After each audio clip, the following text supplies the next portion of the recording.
하나님의 말씀은 이사야 9장의 말씀입니다. 이사야 9장의 말씀을 드라마 성경으로 읽겠습니다.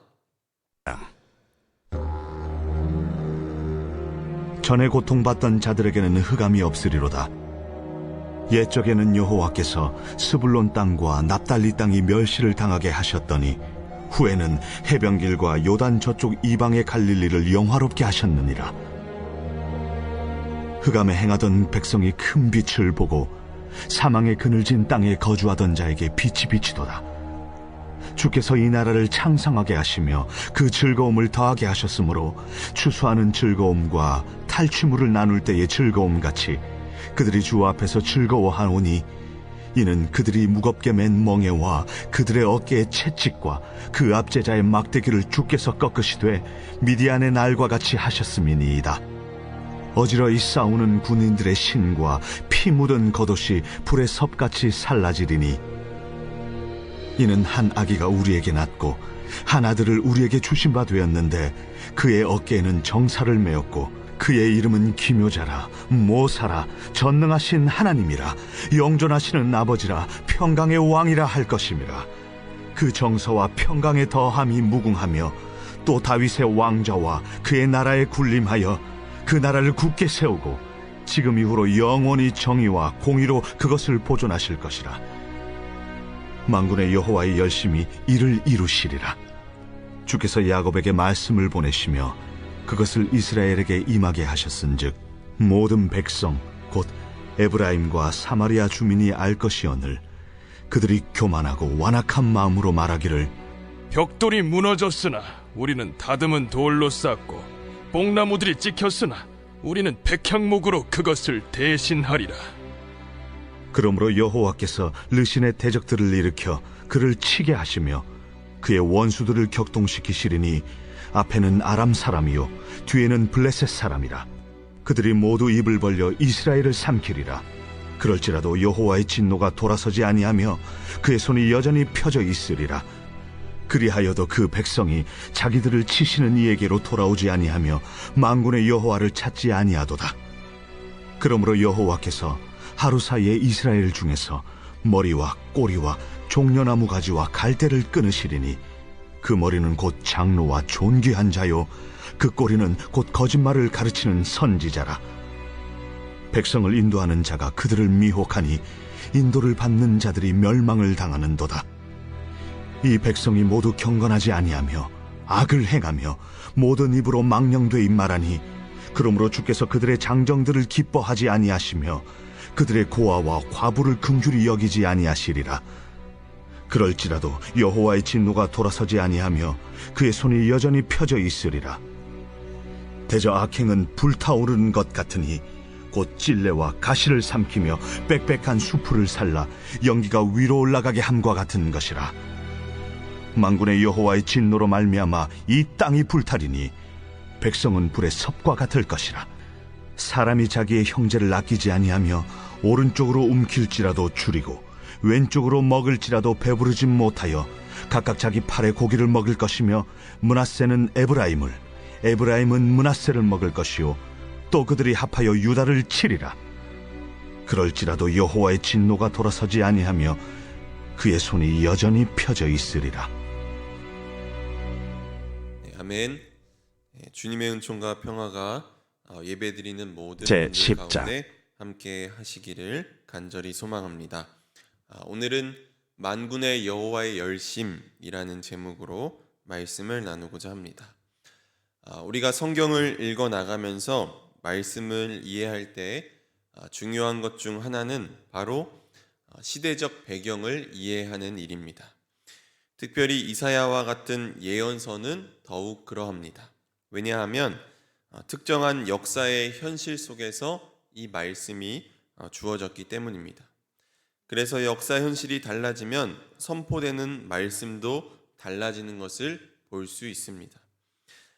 단적인 예로 이사야서 1장부터 39장까지는 심판의 내용이 주를 이루는 데 비해서 40장부터 55장까지는 어디를 펴도 희망과 회복의 내용이 담겨 있습니다. 이것은 하나님의 성품이 달라졌기 때문이 아니라 역사적 현실이 달라졌기 때문입니다.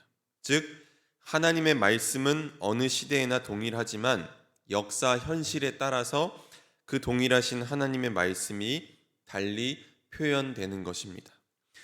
주전 8세기 남유다 왕 아하스가 다스리던 때에 유다는 매우 어려운 시기를 맞이하고 있었습니다.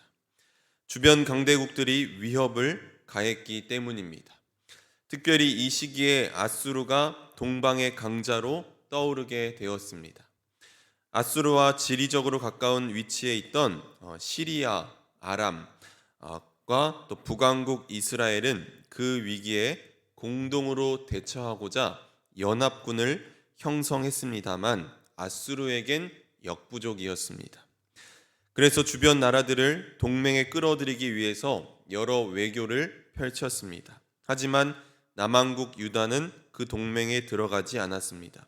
그러자 시리아 에브라임 연합군은 동맹에 참여하지 않는 유다를 먼저 제거하고자 그 군대를 파견하게 됩니다. 시리아 군대가 에브라임에 주둔하고 있다는 소식을 들은 다윗 왕실은 왕과 백성들의 마음이 마치 숲이 바람에 흔들림 같이 흔들리기 시작했습니다. 왕과 신하들은 그 연합군을 도저히 막아낼 수 없다는 판단을 하고는 아수르와의 동맹을 맺음으로 그 위기를 헤쳐나가려고 합니다. 하지만 이사야 선지자가 아하스 왕 앞에 나아가서 말합니다. 아수르와 동맹을 맺는 것이 당장에는 좋아 보일지 모르지만 결국 유다에게 재앙이 될 것이라고 경고합니다. 이사야는 역사의 광풍을 피할 수 없다는 사실을 인정합니다. 하지만 그는 그 광풍이 불고 난 이후를 내다보고 있습니다. 이사야는 하나님을 잘 믿으면 모든 게 잘 될 것이라는 헛된 믿음을 심어주지 않습니다. 오히려 그는 백성들이 피눈물을 흘리고 고통을 겪게 될 것이라고 말합니다. 하지만 이사야는 거기에서 그치지 않고 고통 너머에 있는 새로운 세상을 바라봅니다. 고난과 역경이 찾아왔을 때 믿음의 사람들이 해야 할 일은 다른 게 아닙니다.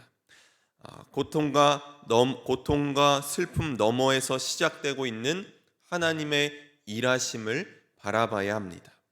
하나님의 구원 역사가 시작되고 있음을 바라봐야 하는 것입니다. 이사야 선지자가 바라보는 새로운 세상은 어떤 곳일까요? 바로 여호와 하나님이 열방 가운데 재판장이 되시고 또 통치자가 되셔서 다스리시는 세상입니다. 그곳은 칼을 쳐서 보습을 만들고 창을 쳐서 낫을 만드는 평화의 세상입니다. 또한 여호와 하나님이 통치하시는 세상은 정의와 공의의 세상입니다. 히브리어로 정의는 미슈팟, 공의는 ጼ다카라고 합니다. 미슈팟은 법에 따라서 공정하게 재판하는 것입니다. 그렇기에 법적인 정의는 늘 객관적이고 합리적이어야 합니다. 법이 자의적으로 집행되어서는 안 됩니다. 부자라고 해서 편들어줘서 안 되고 또 가난하다고 해서 편들어줘도 안 됩니다. 또한 ጼ다카, 회복적 정의는 그럼에도 하나님은 고통당하는 사람들에게 관심이 많으시기에 어려운 사람들도 사람답게 살도록 만들어 주는 것입니다. 그래서 레위기 말씀을 보면 추수할 때 밭에 한 모퉁이는 남겨두어라 라고 말씀합니다. 이것은 무엇을 말하는 것입니까? 지금 어렵고 가난한 이들의 몫이라는 것입니다. 고통받는 이들의 처지를 생각하고 그들을 일으켜 세워주라는 것입니다. 하나님은 정의와 공의로 이 세상을 다스려 가십니다. 이것이 바로 이사야 선지자가 바라보는 새로운 세상입니다. 우리말로 번역되지는 않았지만 이사야 9장 1절을 시작하는 히브리어 접속사가 있습니다. 키라는 접속사인데 부정문 이후에 나와서 이전과 이후를 대조시키는 강력한 역접의 의미로 사용됩니다. 그럼에도 불구하고와 같은 느낌이라고 할 수 있는데 그래서 9장 1절에 이 접속사를 넣어서 읽어보면 그럼에도 불구하고 전에 고통받던 자들에게는 흑암이 없으리로다 라는 것입니다. 8장 마지막 절 말씀을 보면 백성들이 겪을 고통을 이렇게 표현하고 있습니다. 땅을 굽어보아도 환난과 흑암과 고통의 흑암뿐이리니 그들이 심한 흑암 가운데로 쫓겨 들어가리라. 빛이 한 줄기 없는 흑암 속으로 백성들이 들어갈 수밖에 없지만 그럼에도 불구하고 새로운 세상이 오면 고통받던 자들에게는 흑암이 없을 것이라는 말입니다. 이사야 선지자는 백성들의 죄로 말미암아 심판의 때를 면할 수는 없겠지만 그럼에도 불구하고 새로운 세상이 올 것을 내다보고 있는 것입니다. 여기서 중요한 것은 스불론, 납달리, 해변길과 요단 저쪽 이방의 갈릴리는 아수르에게 멸망한 북왕국 이스라엘의 땅입니다. 남유다에서 활동한 이사야 선지자는 남유다의 회복에 대한 말씀뿐만 아니라 온 이스라엘의 회복의 말씀을 선포한다는 것입니다.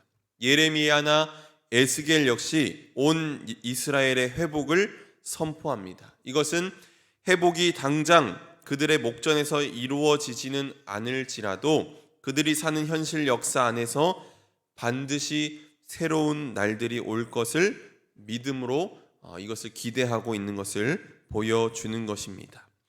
2절 말씀을 보면 이사야는 흑암 가운데서 고통받는 백성들이 큰 빛을 보았다고 말합니다. 아직 이루어지지 않은 일이지만 이사야 선지자는 이미 그 일이 실현된 것처럼 말하고 있습니다. 이것은 하나님에 대한 철저한 신뢰를 보여줍니다. 그러므로 이사야의 예언은 끝날에 이루어질 일에 대한 예고가 아니라 지금 이루어지고 있음을 경험함과 동시에 새로운 세상에 대한 기대를 바라는 것입니다. 하나님의 현존을 의미하는 큰 빛을 볼 때 그들의 마음에는 기쁨과 행복이 찾아오게 될 것입니다. 그 기쁨을 이사야는 매우 구체적으로 표현합니다. 3절 말씀에 나오는 것처럼 추수하는 즐거움과 탈취물을 나눌 때의 즐거움 같이 그들이 주 앞에서 즐거워한다는 것입니다. 하지만 이 기쁨의 날은 모두에게 기쁜 날은 아닙니다. 압제받고 무시당하던 이들에게는 기쁨의 날이지만 하나님의 정의와 공의를 무시하고 자기의 뜻대로 세상을 통치하던 압제자들에게는 심판의 날입니다. 압제자의 몽둥이는 꺾어질 것이며 침략자들의 군화와 피 묻은 군복은 모두 땔감이 되어서 불에 탈 것입니다. 아무것도 보이지 않는 흑암의 날에 이사야 선지자는 하나님의 공의와 정의가 실현되는 세상이 올 것임을 보여주고 있습니다. 오늘 우리가 살아가는 삶 속에서도 우리를 짓누르는 멍에와 어깨의 채찍과 압제자의 막대기가 너무나도 압도적이어서 도저히 꺾어버릴 수 없는 것처럼 느껴질 때가 많이 있습니다. 이로 인해서 우리의 마음이 무기력해지고 허무감이 들 때가 분명 있습니다. 하지만 우리는 할 수 없어도 하나님은 하실 수 있는 줄 믿습니다. 나의 가능성이 아니라 하나님의 가능성을 신뢰하며 살아가는 것이야말로 믿음입니다. 다가올 앞날의 믿음과 소망을 들고 살아가시기 바랍니다. 하나님은 철저히 신뢰하는 자들에게는 반드시 은총의 빛을 내려주실 것입니다. 이어서 이사야는 한 아기의 탄생을 예고합니다. 우리 6절 말씀을 함께 읽도록 하겠습니다. 6절 말씀 함께 읽습니다. 시작. 이는 한 아기가 우리에게 낳고 한 아들을 우리에게 주신 바 되었는데 그의 어깨에는 정사를 메었고 그의 이름은 기묘자라 모사라 전능하신 하나님이라 아버지라 평강의 왕이라 할 것임이라. 아멘. 네, 이 본문은 대림절이나 성탄절에 많이 사용되는 익숙한 본문입니다.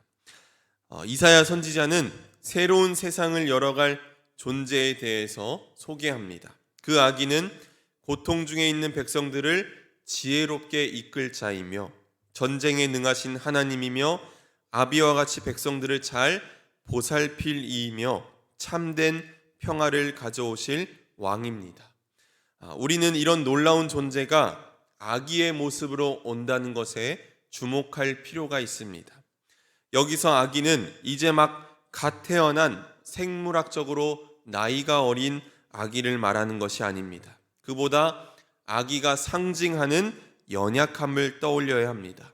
아마도 사람들은 강대국이 다스리는 압제의 세상에서 더 강력한 힘을 가진 구원자를 기대했을 것입니다. 하지만 이사야는 한 아기의 탄생을 예고하고 있습니다. 여러분, 아기는 어떤 존재입니까? 아주 연약하고도 연약한 존재입니다. 부모의 보호 없이는 살 수 없는 무력한 존재가 아기입니다. 그런데 이 아기에게는 매우 강력한 힘이 있습니다.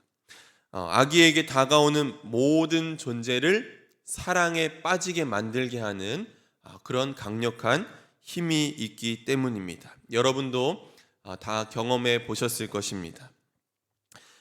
저희 집에도 아주 강력한 힘을 가진 이 아기가 있는데 기분이 좋지 않다가도 이 아기를 보면 웃음이 떠나가질 않습니다. 또 아기를 보면 따뜻한 마음을 갖게 되고 영혼이 맑아지는 것 같은 느낌을 많이 받습니다. 아이는 사람들로 하여금 사랑의 마음이 터져 나오도록 이끌어냅니다. 아기는 힘이 아니라 사랑으로 사람들을 이끌어 갑니다. 하지만 우리가 살아가는 세상은 힘이 있는 사람들이 권력을 쥐고 세상을 다스린다고 생각하게 만듭니다. 그래서 끊임없이 강해져야 한다고 말합니다. 경쟁에서 절대로 지면 안 되고 자기를 개발하지 않으면 도태될 수밖에 없다고 말합니다. 강자들은 약자에게 수치와 혐오를 안겨줍니다. 하지만 여러분 기억하시기 바랍니다. 하나님은 연약함을 통해서 새로운 삶의 길을 제시해 주십니다. 하늘 보좌를 버리고 가장 낮은 자리에 오신 주님을 떠올려 보시기 바랍니다. 그분은 가장 연약한 모습으로 우리에게 찾아오셨습니다. 주님께서 가장 연약한 모습으로 오셨다는 것은 이 세상의 가장 연약한 이들을 감싸 안고 그들의 아픔과 슬픔을 품어주기 위함일 것입니다. 사랑하는 성도 여러분, 가장 연약한 아기의 모습으로 이 땅에 오신 예수 그리스도를 신뢰하고 계십니까? 오늘 우리가 주목해야 할 것은 예수 그리스도는 단지 구약의 글자만을 성취하신 분이 아니라 이사야 선지자가 꿈꾸었던 새로운 세상을 현실로 이루어내신 분이라는 것입니다. 그분은 가장 연약한 자들을 위해서 이 땅에 오셨습니다. 어두운 흑암 속에 빠져 있고 고통받는 자들을 위하여 큰 빛으로 오셨습니다. 예수 그리스도가 이루어낸 새로운 세상은 정의와 공의가 살아있는 세상입니다. 그 세상은 전쟁이 없는 평화의 세상입니다. 우리는 공의와 정의의 세상을 만들어갈 의무가 있습니다.